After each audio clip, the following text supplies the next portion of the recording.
अलवर की, जहां पर प्रभारी मंत्री डॉक्टर किरोड़ी लाल मीणा ने सड़क सुरक्षा और जन जागरूकता अभियान के तहत सड़क सुरक्षा रथ को हरी झंडी दिखा करके रवाना किया। उन्होंने मीडिया को संबोधित करते हुए सरकार के 2 साल पूरे होने पर उपलब्धियां गिनाई और पूर्व गहलोत सरकार में हुए भ्रष्टाचार की पोल खोलते हुए भजनलाल सरकार की जीरो टॉलरेंस नीति का दावा भी किया। मीणा ने कहा कि भजनलाल सरकार ने अब तक 90,000 युवाओं को रोजगार दिए हैं और सभी भर्ती परीक्षा पारदर्शी रही है। सड़क सुरक्षा अभियान के दौरान उन्होंने हेलमेट, सीट बेल्ट और शराब पीकर वाहन चलाने वालों के खिलाफ सख्त रुख अपनाने की शपथ ली। कार्यक्रम में बीजेपी कार्यकर्ताओं के साथ में उन्होंने स्कूटी सवारी करके आमजन को जागरूक किया। तो तस्वीरें आप देख सकते हैं कृषि मंत्री किरोड़ी लाल मीणा, जिन्होंने अलवर में जागरूकता अभियान, यहां पर सड़क सुरक्षा अभियान चलाया। एक डैम बन रहा है सवाई माधोपुर में, जिसकी कैपेसिटी बीसलपुर से 1.5 गुनी है, ज्यादा है। अब कुछ विपक्षी लोग उसका विरोध करने लगे हैं, लेकिन हम कैसे भी समझाकर जनता को और इसको लागू करेंगे। मैं जहां पर बैठा हूं, यहां पर चंबल का पानी आएगा। आपका जो अपना अलवर का जयसमंद है, इसमें चंबल का पानी डलेगा, रामगढ़ बांध में डलेगा, मेरे जिले के 13 बांधों में पानी जाएगा और उस हिसाब से 4,28,000 हेक्टेयर जमीन सिंचित होगी। हम कभी सपने में भी नहीं सोच सकते थे, आपने भी नहीं सोचा होगा कि इतना बड़ा काम डबल इंजन की सरकार ने किया है। श्रमिक सशक्तिकरण की दृष्टि से ई श्रम पोर्टल पर 17.41 लाख श्रमिक पंजीकृत हुए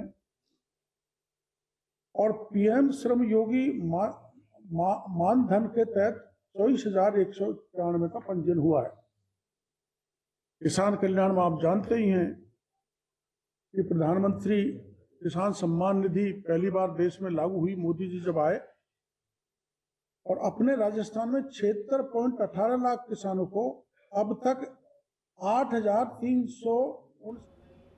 और अब ब्यावर की बात करेंगे, जहां पर डेप्यूटी सीएम दिया कुमारी पहुंची है। ब्यावर प्रदेश सरकार के 2 साल पूरे होने पर आयोजित कार्यक्रम में शिरकत की। जिले की सभी विधानसभा के लिए 3 विकास रथ रवाना किए गए। इस मौके पर कैबिनेट मंत्री यानी कि अविनाश गहलोत, झाबर सिंह खर्रा, ब्यावर विधायक शंकर सिंह रावत, मसूदा विधायक वीरेंद्र सिंह कानावत भी मौजूद रहे।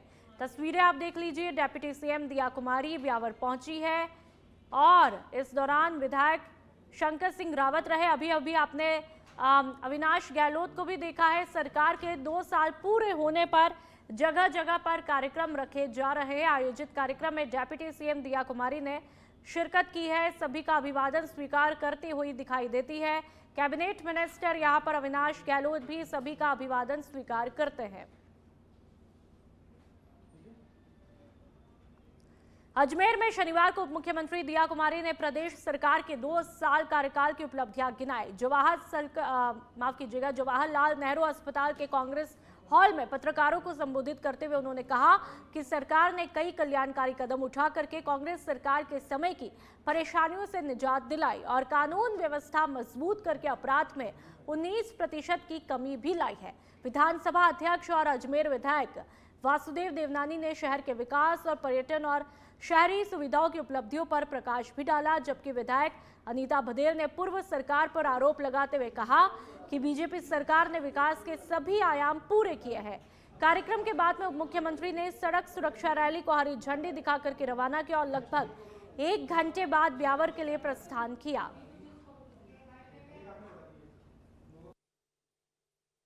सबसे पहले तो आपको बहुत-बहुत बधाई, कि आपको भी बधाई और मुझे लगता है मंच को भी और माननीय प्रधानमंत्री जी के नेतृत्व में और हमारे मुख्यमंत्री जी की मेहनत से आज राजस्थान में सरकार के 2 वर्ष पूर्ण हो चुके हैं और उसी उपलक्ष्य में मैं यहाँ अजमेर जिले की बैठक ले रही हूँ। मीडिया के माध्यमों से आपसे आज आप लोगों को हम लोग हमारा रिपोर्ट कार्ड पेश करने के लिए आप लोगों के बीच आए हैं।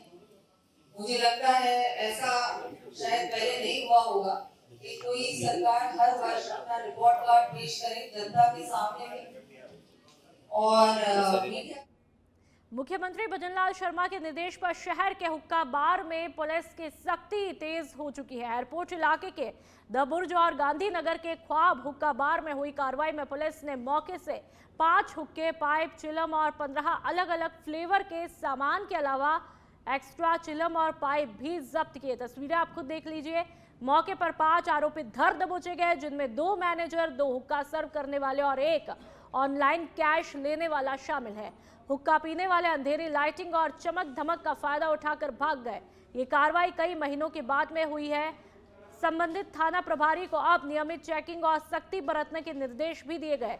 जयपुर पुलिस कमिश्नर सचिन मित्तल ने शहर के सभी हुक्का बारों में प्रभावी और निरंतर कार्रवाई सुनिश्चित करने के निर्देश दिए हैं, ताकि हुक्का संचालकों के द्वारा सीनियर अफसरों पर लगाई जाने वाली दबंगई और मनमानी बर्दाश्त नहीं की जा सके।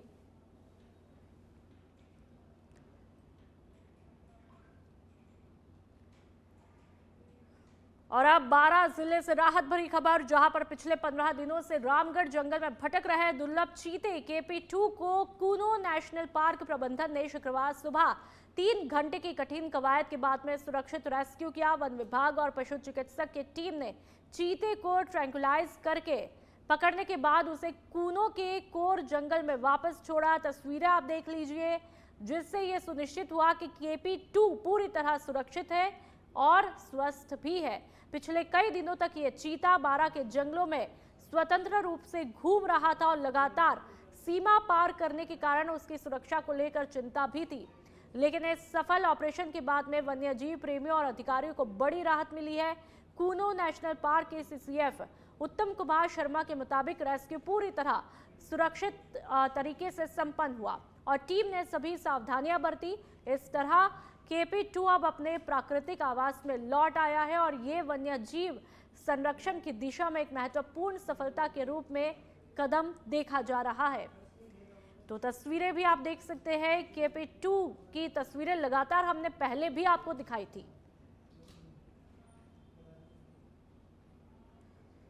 और अब भीलवाड़ा के रायला की बात करेंगे, जहां पर ट्रक कंटेनर के पिछले टायर के अंदर आने से एक व्यक्ति की मौत हुई। अजमेर भीलवाड़ा राष्ट्रीय 48 रूपा हेली भट्टा के पास की घटना है। पति पत्नी गुलाबपुरा से सरेरी शादी समारोह में जा रहे थे। नेशनल हाईवे पर रोड रिपेयरिंग का काम भी चल रहा था।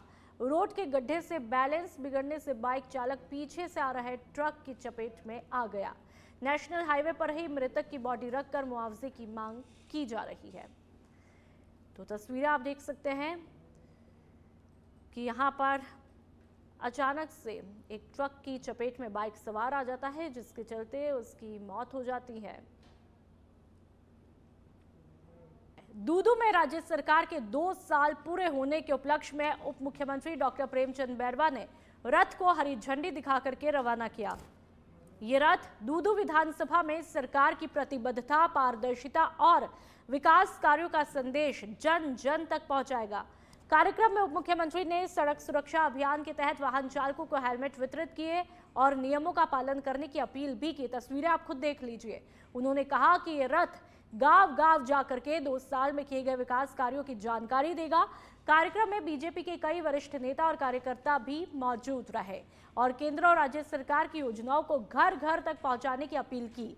DYSP दीपक खंडेलवाल के निर्देशन में दूदू थाना अधिकारी मुकेश खड़िया और टीम ने उप मुख्यमंत्री के आगमन तक प्रोटोकॉल को संभाले रखा। तो दूदू की ये तस्वीरें आप देख सकते हैं। यहाँ पर डेप्यूटी CM प्रेमचंद बैरवा ने रथ को हरी झंडी दिखा करके रवाना किया। इस रथ का मकसद है कि 2 सालों में जो सरकार की उपलब्धियां रही, उन उपलब्धियों को जन जन तक पहुंचाना।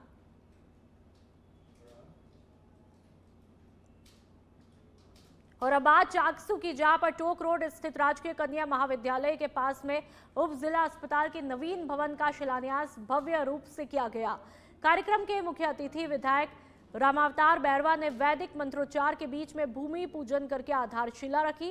100 बेड के इस अत्याधुनिक अस्पताल का निर्माण लगभग 70 करोड़ रुपए की लागत से होगा, जिससे चाकसू और आसपास के ग्रामीण क्षेत्रों के लोगों को बेहतर और सुलभ स्वास्थ्य सेवाएं भी मिलेंगी। विधायक ने बताया कि नया भवन आधुनिक संसाधनों और जांच सुविधाओं से संबंधित रहेगा, जिससे मरीजों को बड़े शहरों में भटकना नहीं पड़ेगा। उन्होंने अस्पताल परिसर में भगवान गोवर्धन गिरिराज का भव्य मंदिर बनाने की भी घोषणा की। कार्यक्रम में वरिष्ठ नेता कैलाश शर्मा, चाकसू प्रधान उगंता देवी चौधरी, कोट खावदा प्रधान प्रहलाद मीणा सहित अनेक जनप्रतिनिधि मौजूद रहे। उप जिला अस्पताल प्रभारी पीएमओ डॉक्टर ऋतुराज मीणा ने कहा कि प्रथम चरण के लिए 25 करोड़ रुपए की स्वीकृति मिल चुकी है और पूरा कार्य संपन्न होने पर लागत लगभग 70 करोड़ रुपए होगी। 2 साल पहले जो मुहूर्त लगा था हॉस्पिटल का, वही गौशाला कामतेलो गौशाला की जो ज़मीन थी, गौशाला जहाँ स्थापित थी, वहाँ हमारे पूर्व में जो मुहूर्त लगाया था पूर्व विधायक साहब ने, उस ज़मीन को लेके, उस भूमि को लेके पूरे चाकसू ने चुनावों से पहले आंदोलन किया था और सबकी एक मांग थी कि साहब हमारी गौ माता सुरक्षित रहे, हमारी गौशाला सुरक्षित रहे। इसको देखते हुए पूरे चाकसू विधानसभा क्षेत्र का मुझे आशीर्वाद मिला और मुझे विधायक बनाया इन्होंने, तो ये एक मुख्य मांग थी और उसको देखते हुए हमने उस ज़मीन को वहाँ से निरस्त करवा के आज मेन टोंक रोड के ऊपर कन्या महाविद्यालय के पास में 16 बीघा ज़मीन हमारी पंचायत समिति की माननीय प्रधान जी हमारे यहाँ साथ में, इन्होंने उसकी एनओसी दी और आज इस 16 बीघा ज़मीन उप जिला अस्पताल के नाम रोक होके और आज हम इसका सुमेरपुर उप जिला चिकित्सालय में शनिवार को नवीन सोनोग्राफी मशीन का शुभारंभ हुआ, जिसकी सौगात क्षेत्रवासियों को स्थानीय विधायक और राज्य मंत्री जोराराम कुमावत ने दी है। और इस मौके पर चिकित्सालय प्रभारी पीएमओ डॉक्टर महिपाल सिंह परमार ने उनका माला और साफा पहना करके स्वागत किया। मंत्री कुमावत ने मशीन का बटन दबाकर इसे गर्भवती महिलाओं और आमजन के लिए अत्यंत उपयोगी भी बताया, जिससे उन्हें बाहर जाकर के सोनोग्राफी करवाने का अतिरिक्त खर्चा भी नहीं उठाना पड़ेगा। शुभारंभ के बाद उन्होंने अस्पताल का निरीक्षण किया, मरीजों से मुलाकात करके फीडबैक लिया और अधिकारियों के साथ में संसाधन और बेहतर सुविधाओं पर चर्चा की। उन्होंने आश्वासन दिया कि उप जिला चिकित्सालय में डॉक्टरों की कमी नहीं होगी और आवश्यक मशीनरी और संसाधन उपलब्ध कराए जाएंगे। कार्यक्रम में पूर्व जिला अध्यक्ष करण सिंह नेहरा, मंडी अध्यक्ष पुखराज सोलंकी, पीएमओ सहित अन्य जनप्रतिनिधि और चिकित्सा अधिकारी मौजूद रहे। शहर में उप जिला अस्पताल बनने के बाद में यहाँ सोनोग्राफी मशीन नहीं थी। हमने माननीय मुख्यमंत्री जी से आग्रह किया कि ये सुमेरपुर सेंटर बहुत बड़ा है, या महिलाओं को जब डिलीवरी के समय या जांचों के समय सोनोग्राफी मशीन की ज़रूरत होती है, तो उनको इलाज तो वो यहाँ सरकारी हॉस्पिटल में कराती है, लेकिन सोनोग्राफी के लिए उनको प्राइवेट हॉस्पिटलों में जाना पड़ता है, जहाँ पर उनको आर्थिक रूप से नुकसान उठाना पड़ता है। इसलिए यहाँ सोनोग्राफी एक मशीन हमें दिलाई जाए। माननीय मुख्यमंत्री जी ने निर्देशित किया अधिकारियों को, और ये एक सोनोग्राफी मशीन यहाँ सुमेरपुर जिला अस्पताल में सुपुर्द की है। और आज जैसे वो मशीन यहाँ उद्घाटन भी हम कर रहे हैं, इसका लाभ लंबे समय तक यहाँ सुमेरपुर और आसपास के गांवों के लोगों को सुमेरपुर हॉस्पिटल में मिलेगा। निश्चित रूप से इसका लाभ महिलाओं को विशेष रूप से ज़्यादा मिलेगा और सभी लोगों को इसके लाभ भी मिलेगा। सुमेरपुर हॉस्पिटल में आने वाले ज़रूरतमंद हर मरीज़ को इसका फ़ायदा होगा और उसको तुरंत और उसको इस चीज़ का फ़ायदा मिलेगा। और जैसे ही डॉक्टर सोनोग्राफी लगेगा, उसके बाद में उसका सोनोग्राफी में जाकर रजिस्ट्रेशन हो जाएगा और जैसे उसका नंबर आएगा उसकी सोनोग्राफी हो जाएगी। इस पर कितना खर्च आम जनता को होता था और कितना होगा, ये सरकार की योजना का कितने लोगों को? हमारे यहाँ पे ये सोनोग्राफी बिल्कुल मुफ्त दी जाएगी मरीज़ को, और इसका जो मार्केट की रेट है वो 1000 से लेके और 3000 4000 तक की भी होती है। तो यहाँ पे सोनोग्राफी की सुविधा पूर्णतया निःशुल्क। रायसिंह नगर में शनिवार को हरियाणा बीजेपी के प्रदेश प्रभारी और पूर्व प्रदेश अध्यक्ष यानी कि डॉक्टर सतीश पूनिया अपने काफिले के साथ में पहुंचे। 12 PS गुरुद्वारे में मत्था प्रसाद के बाद में बीजेपी कार्यकर्ताओं ने उनका स्वागत किया। डॉक्टर पूनिया ने नगर पालिका क्षेत्र में करीब 17 करोड़ रुपए के शहरी विकास कार्यों और पालिका प्रांगण के महात्मा गांधी वाटिका का लोकार्पण भी किया। तस्वीरें आप खुद देख लीजिए। उन्होंने पालिका अध्यक्ष मनीष मोहन कौशल ने किया विकास कार्यों की सराहना और बीजेपी कार्यकर्ताओं से संगठन को मजबूत करने का आह्वान किया। कार्यक्रम में पूर्व विधायक बलवीर सिंह लूथरा, पवन दुग्गल प्रदेश उपाध्यक्ष, सुरेंद्र पाल टीटी प्रदेश महामंत्री, कैलाश मेघवाल पूर्व जिला अध्यक्ष, महेंद्र सिंह सोढ़ी सहित बड़ी संख्या में कार्यकर्ता मौजूद रहे। इसके बाद में डॉक्टर पूनिया श्री विजयनगर नगर पालिका में विकास कार्यों के लोकार्पण के लिए रवाना हुए।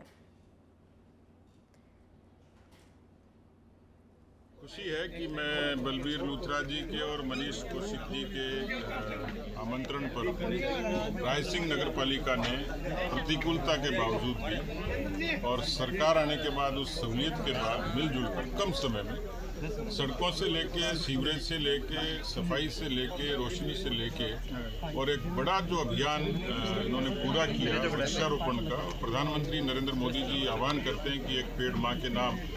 इस आह्वान से देश में करोड़ों पौधे लगे और उस पौधों में एक आहुति 65,000 पौधों की रायसिंह नगर में लगी और लक्ष्य है 1 लाख का। मुझे लगता है कि नगरपालिका का आकलन सफाई से लेकर, रोशनी से लेकर, उसकी क्षेत्र की हरियाली तक और सड़कों के सुदृढ़ीकरण तक, तो नगरपालिका रायसिंह नगर ने मनीष जी के नेतृत्व में अच्छा काम किया।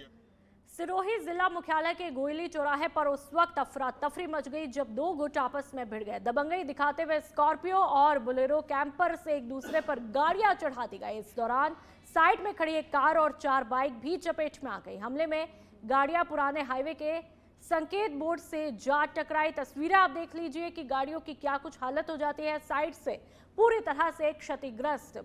फिल्मी अंदाज में हुए इस घटनाक्रम ने पूरे चौराहे पर दहशत फैला दी और करीब 15 से 20 मिनट तक लोग यहां पर जान बचाने के लिए दुकानों में घुसते दिखाई देते हैं। गनीमत ये रही कि किसी की जान यहां पर नहीं गई। सूचना पर कोतवाली पुलिस मौके पर पहुंची, लेकिन तब तक दहशतगर्द फरार हो चुके थे। पुलिस ने 2 गाड़ियों को कब्जे में लेकर के थाने में रखवाया है, तो वहीं दहशत फैलाने वाले बदमाशों की तलाश भी शुरू कर दी है। गरियाबंद पुलिस को नक्सल उन्मूलन अभियान में बड़ी सफलता मिली है, जब प्रतिबंधित संगठन सीपीआई माओवादी के डीजेएन डिवीजन के 2 हार्डकोर माओवादी एसडी के एरिया कमेटी सदस्य संतोष उर्फ लाल पवन और सीना पाली एरिया कमेटी सदस्य मंजू उर्फ नंदे ने आत्मसमर्पण किया। तस्वीरें आप देख लीजिए। दोनों पर 5-5 लाख रुपए का इनाम घोषित था। शासन के आत्मसमर्पण, पुनर्वास नीति और पुलिस की लगातार अपील से प्रभावित होकर दोनों ने हिंसा का रास्ता छोड़ करके मुख्य धारा में लौटने का निर्णय किया। पुलिस के मुताबिक वे लंबे समय से गरियाबंद और ओडिशा सीमा के जंगल क्षेत्र में सक्रिय थे और कई गंभीर नक्सली घटनाओं में शामिल भी रहे। गरियाबंद पुलिस ने अन्य सक्रिय माओवादी से भी आत्मसमर्पण करके मुख्य धारा में लौटने की अपील की है। जो लगातार सरेंडर का सिलसिला हमारे गरियाबंद जिले में चल रहा है, उसी क्रम में आज एसडी के एरिया कमेटी के एक एरिया कमेटी सदस्य और सीनापल्ली एरिया कमेटी के एक एरिया कमेटी सदस्य दोनों ने आत्मसमर्पण किया है और मुख्य धारा में वापस लौटे हैं। और ये जो विगत 1 वर्ष से हमारा सघन नक्सल विरोधी अभियान, नक्सल